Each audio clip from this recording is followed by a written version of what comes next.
Bollywood king Shahrukh Khan నటించిన ఈ short film ద్వారా బెంగాల్ అందాల్ని పర్యాటక క్షేత్రాల్ని కొత్తగా పరిచయం చేయబోతోంది అక్కడి ప్రభుత్వం.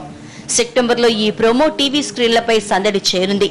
రాష్ట్ర అంబాసిడర్ గా ఉన్న షారూక్ ఇందులో సరికొత్తగా కనిపించనున్నాడు.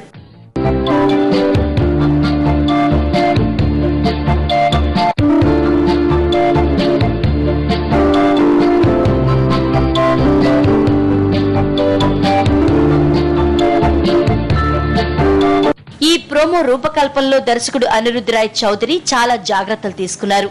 ఎక్కువగా అవుట్డోర్స్ లో 22 రోజుల పాటు షారూక్ తో షూట్ చేశారు. బాలీవుడ్ మ్యూజిక్ డైరెక్టర్ శాంతాను మిత్రా దీనికి సంగీతం సమకూర్చారు. బాలీవుడ్ టేస్ట్ తో వస్తున్న ఈ ప్రోమోపై ప్రభుత్వం భారీ అంచనాలు పెట్టుకుంది. విదేశీ టూరిస్టులను ఆకర్షించేలా హై అండ్ టెక్నాలజీతో 3 నిమిషాల ప్రోమో రెడీ అవుతోంది. ఈ ఫిలిం కోసం మమతా బెనర్జీ చాలా చొరవ తీసుకున్నారు.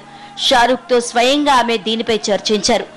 దీదీ ప్రతిపాదనని వెంటనే ఒప్పుకున్న షారూక్ దీనికోసం ఎలాంటి రెమ్యునరేషన్ తీసుకోలేదు. ఇంతకీ ఈ ఫిలింలో షారూక్ బెంగాల్లో మాట్లాడా, బెంగాలీ తరహాలో దోహతి ధరించాడా, ఇవన్నీ తెలియాలంటే మరో 15 రోజులు ఆగాల్సిందే. హలో ఇండియాలో ఇప్పుడు మరో